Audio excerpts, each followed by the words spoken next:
wait 1,000 years. A year, a month, a day. Instant is possible. Nevertheless, we use the word shedding, we use the word ridding. Because a moment ago you read to me the sentence that my success, health, and happiness is not a matter of adding anything or an acquisition. It is a ridding and shedding process. Why is that? Because if our philosophy teaches us that this normal manifestation means normal health and interferences means something else, that shows that we cannot add something. We cannot add 1 cubit. We can't add something to life. Neither can we take anything away from life. We can only change atoms and form. We can't add to or take away. Law of physics. So we therefore only shed or rid. So what do? You shed and rid by learning what you need to become, and when you do become that which is in harmony with your predestination, with your mission, talent, and destiny, and when the way you think, act, and feel is in harmony with your MTD, then you are and have automatically shedded and ridded interferences, and therefore are in a state of healing consciousness, or what we call and want to call and want you to become, seeing yourself as a healer. Number 4, quickly do it with me. I will be free. Wonderful. Let's try 5 now. What I see. Can you see the power of that statement? These things that I say to you are big dream worlds, big imaginations, great creative imaginations. But do you know, or at least let me tell you to know, that the inner mind inside of you, like the inner mind inside of the patient, has everything. Can you possibly conceive of everything? Everything. All good and all bad. And everywhere in between, it has everything. Consequently, because it has everything, when we say what I see in the universe sees me, then there is no limit to what I want to see. Let me tell you how to grow the quickest way. You have in the Parker laws, well, I'm getting ahead of myself. I want to wait and hold that back a bit, because I want to tell you when we get down to the Parker laws. But what I see in the universe sees me is a simple test that simply says to us that as we have a philosophy that we have available to us, that is reachable to us, anything. You can have all the money you want. You can have all the property that you want. You can have all of this. It's all available. Now, that does not mean you're going to get it all, but it is all available. And you start off with the philosophy that anything can happen. Anything is available. That everything is there. Your philosophy, I want to take your philosophy and bring it up to where it is omnipotent, omnipresent, and omniscient this afternoon. And then from that, we're going to boil it down and make it the human attachment to that omnipotence. So when I say what you see in the universe sees me, what I see in the universe sees you, then that simply says to us that we can decide what is coming toward us. If I want 5 new patients coming toward me for Monday, then one of the first thing I do is that I start my process going to reach out and drag those 5 new patients in. I at least open the channels for those patients to come to me. The spiritual, mental channels for them to come to me. And because I adjust my head to their acceptability and I reason out the possibility of their walking in my door and the logic of that, I open up for that possibility to be successful. And without that, nothing can happen favorably to me. And we do that now. We want to do it, though, in a practical and in an intended sense. We want to do it by direction and deliberately, not accidentally. Now let's go one more. Number 6. Go with me. My level of inner success .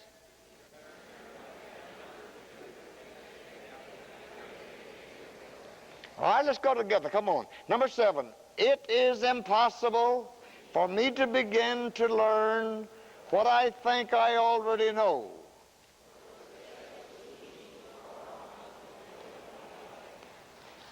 Move on to number 8.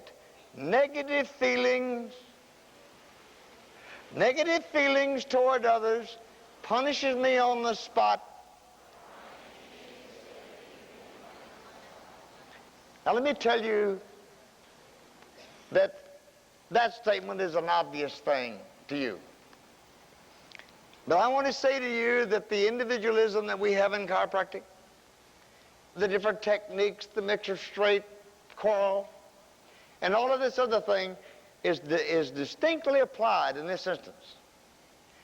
I want you to let it become real, something that you know, of course, but that whenever these minutes pass into life, any time that you are shackled by violation of this law, you have hobbled your healing ability.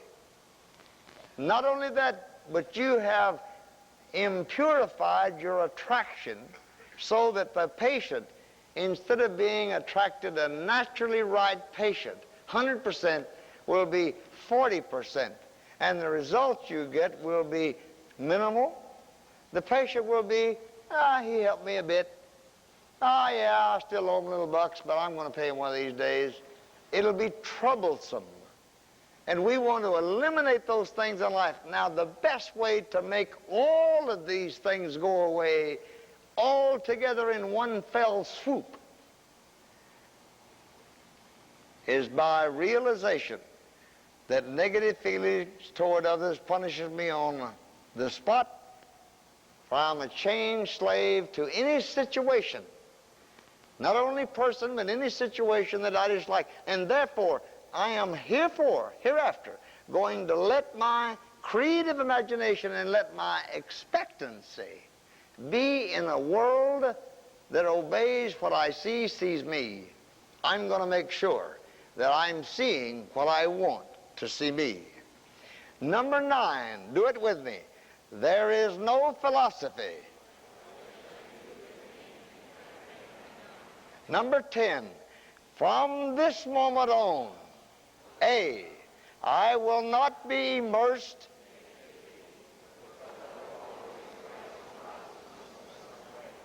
B,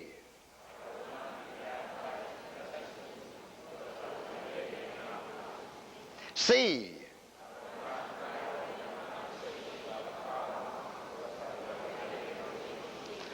D,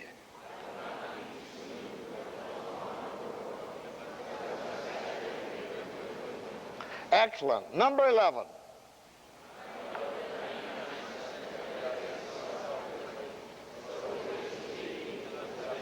Excellent. Number 12. 13.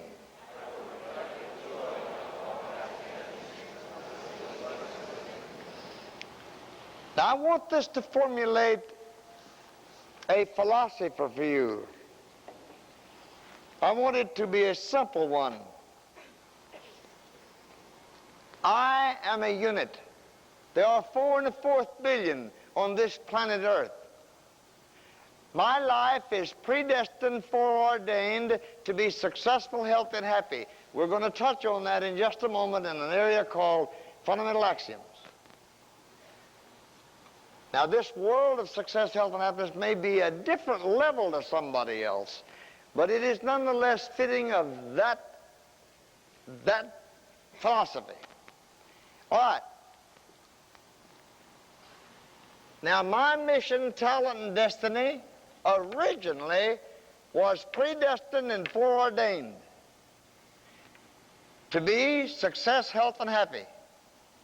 Let's take that theory for a moment. Now let's say that instead of living to be 94 years old and dying at 60 years old, instead of that being sick all the life instead of well, then why, if God started out to make me 94 instead of 60, and being well instead of being sick, what happened? Now our answer is subluxation, interference, quality, quantity. Now we've got 100 different kinds of names and doctors and therapists and prayers and preachers and so forth that have come across with different ways to restore this individual to his mission, talent, and destiny. But now comes along what's called a healer philosophy, and now comes along a mental picture that says, by virtue of the fact that you establish a philosophy of harmonizing, of being in tune with the mission, talent, and destiny of you as the expression, and by virtue of that mere acceptance and application of that philosophy in itself, without doing anything else, without working at anything else, just that alone puts you in harmony with this mission, talent, and destiny, and consequently eliminates all but the physical problems that are there. Now, in addition to that, I'm convinced that the physical manifestation of the spiritual mental manifestation of innate subluxations causes the physical subluxation. I think when we are adjusting a vertebral subluxation, we are adjusting an effect as much as if it were putting ultrasound on the shoulder. In a lot of instances, because the cause is qualitative that made the quantitative problem. And perhaps it's right the reverse. I pray to God that there'll be a college one day in Dallas-Fort Worth Metroplex, and that I can fulfill a 10-year dream and a 10-year plan to do acceptable academic research in two worlds. One, quality, quantity, interference of the nerve expression itself.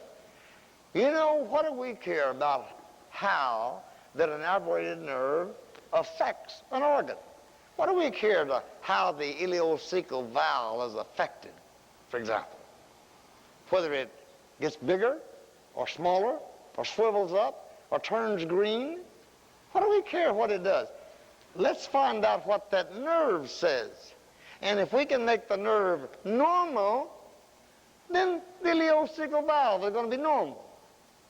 And I want to see a 10-year research program about the nerve and the current and the quality of the nerve. What does the nerve say? Because if the nerve expression, if God's foreordained mission, talent, and destiny goes over the nerve and it's normal, the ileocecal valve will get neither green, nor blue, nor big, nor little, nor swivel, nor swell. It'll be normal. So we don't need to worry about how the carcass is affected. We just need to worry and concern ourselves and learn how to make the communication normal. When the communication is normal, the body is normal. Otherwise, we're trying to be the healer itself rather than to let the nerve current be the healer. Now, I'm going into this advanced kind of conversation here for a second.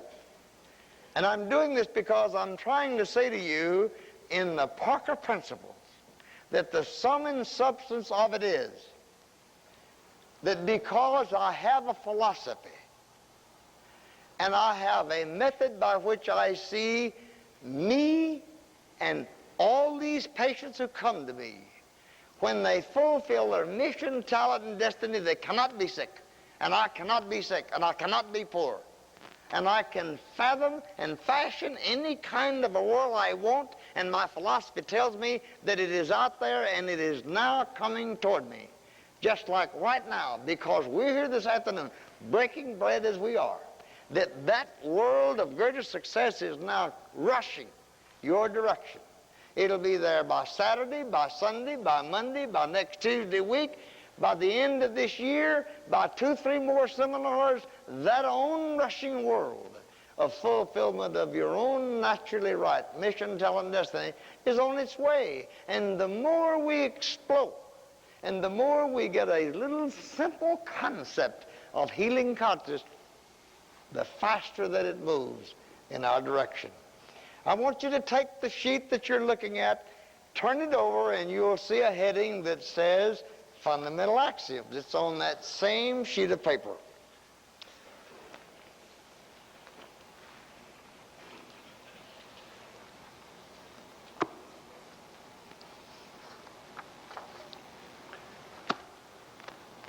Now look at that page. You'll see that there are 13 of these.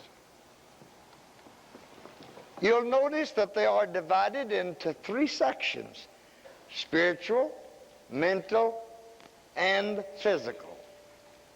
Are you with me? You'll see that the spiritual has 5, the mental has 5, and the physical has 5. All right, now I want you to look at that page now and think, because we're going to take the fundamental axioms of success, health, and happiness, and we're going to wrap this up into a ball of wax. Now, each of you, as a result of running across these words, are going to have a little bit different viewpoint. If I were to ask the first over here at this head table, what does that say to you? Give me a sentence of 20 words or less and tell me what that says. Now, he'd tell me what in his mind it said. If I asked the next one over here, the lady here, she'd give me a different kind of interpretation. All of these are growth. Now, let's follow it together as a unit. Incidentally, we are doing something now that's called synergy. And we are developing an on-rushing success to you. Goals that you are establishing in your mind as I am puncturing your innate with ideas about number of patients and amount of money and goals for you on the physical plane, and as they're running across your mind, even though you're not getting them down all together in writing, they're nonetheless being penetrating into your whole ball of wax of goal-marking mechanisms. You're going to find that the synergy that we're applying under this kind of a bread-baking ceremony is going to pay dividends for you. It's going to pay dividends that you'll never know. I am convinced from thousands of reports to me that people are here, go back home. I see them 2 years from now. If they hadn't been here, they'd be dead 2 years from now. And that things are corrected that never does take place because they got back in harmony and in tune with their own mission, talent, and destiny. Under the spiritual viewpoint, number 1, I want you again to read with me. Don't be so fast now. Take your time. Number 1, the universe, or God,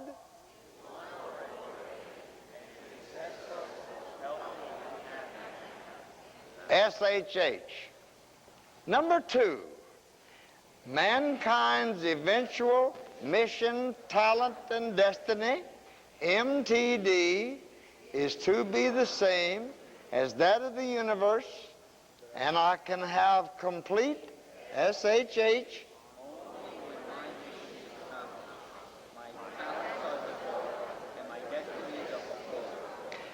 All right, now take those two there and let's say something to wrap them together.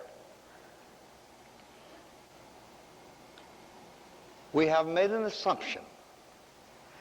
We have said that the universe is now successful. We didn't say partially, maybe, or anything. We take the position the universe is successful. Now, the second part of that is that eventually all of us are going to be like God. That's an easy and quick way to say it. All right. Now, we call this MTD, or mission, talent, destiny. Now, what that says to us is that we are never going to be that much like God, or we are never going to be that immortal or that perfect, because we've got our own Bible to tell us where we are and where our future is. But we do know that man is growing in this light, and we now know that as we establish a philosophy that fits omnipotence, then that in which we establish this philosophy is inclined in our direction. So when we say that mankind's eventual mission, talent, destiny, then we automatically put ourselves in that same posture and shoes, and therefore it is coming toward us. Now, when you look at that mission, that spiritual viewpoint hereafter, I want it to tell you what number 3 says. Please read it out loud with me. Number 3, the way to get in harmony, in tune, on the beam, with the SHH of the universe is to act with love based on free will and react with faith based on God's will. You remember last hour I said, no fear of the future, no worry over the past, no anxiety for the present, and by that kind of assumption, you suddenly opened up the gates of your own mission, talent, and destiny, your own foreordained mission, talent, and destiny to flood in. Now I'm saying to you that another way to say that is that during this moment, that those things that you're going to choose to do, that your actions are based upon construction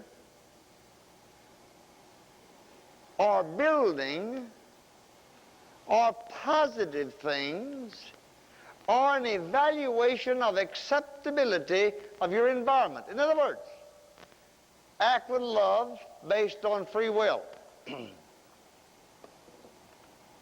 Let's suppose somebody kicks me on the shin.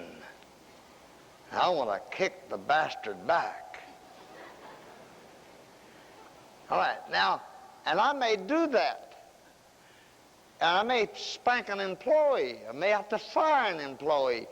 But you see, the truth and the cutting edge of it is what goes on in our own mental and spiritual realms during these moments or seconds or times or hours.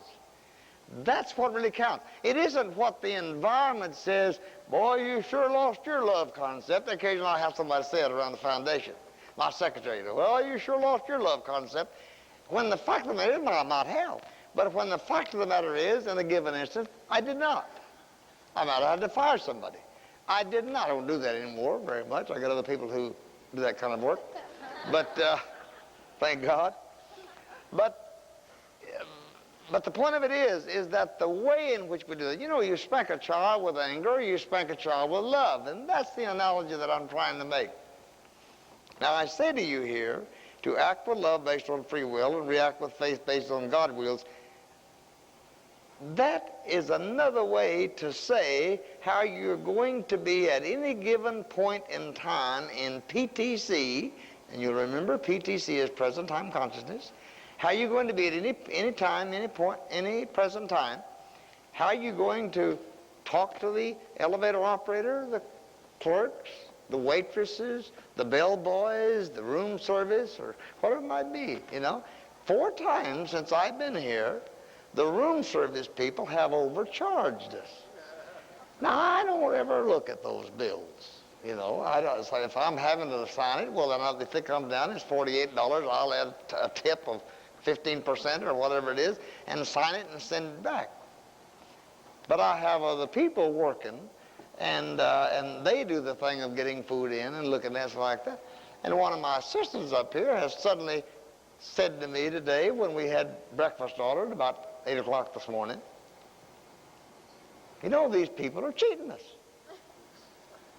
They're adding these things up to come up to, breakfast was ordered over there for 3 people. It was $68, as I recall. Oh, $68 for, I can't bring you guys down here and expect you to pay $68 for 3 people for breakfast. That's $30 a piece or something like that. It's just kind of foolish. At any rate, there was a mistake, and it just so happened to be an even $20 mistake.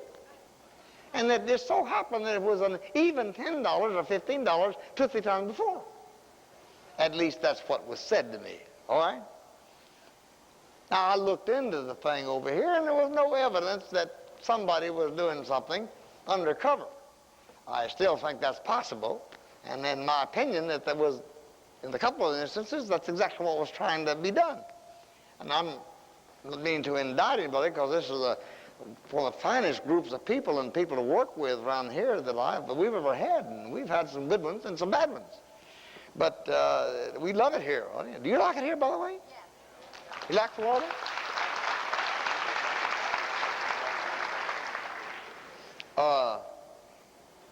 While I'm on that subject, by the way, we can come back here next September. The hotel's available.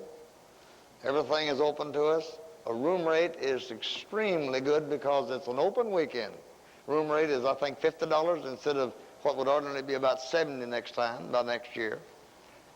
In September as opposed to November. Let me ask you the question.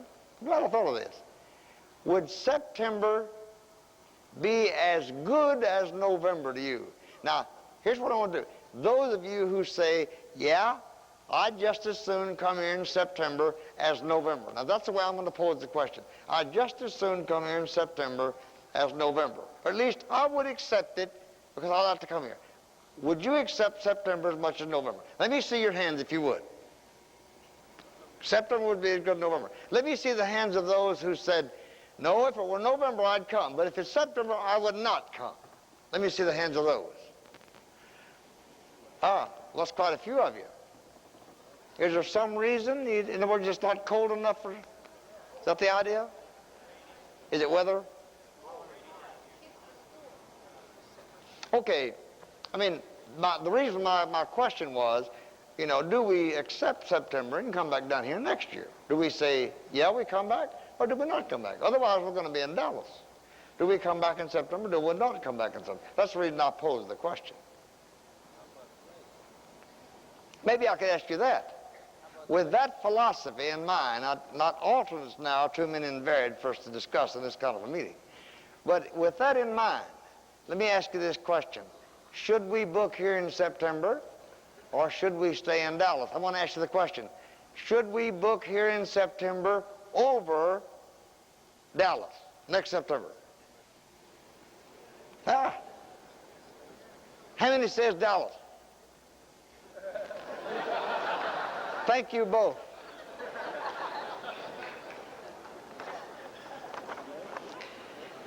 Would you please look now at number 4? Now go with me now. We're scooting about 8 minutes behind.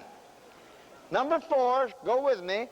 To overcome reaction and to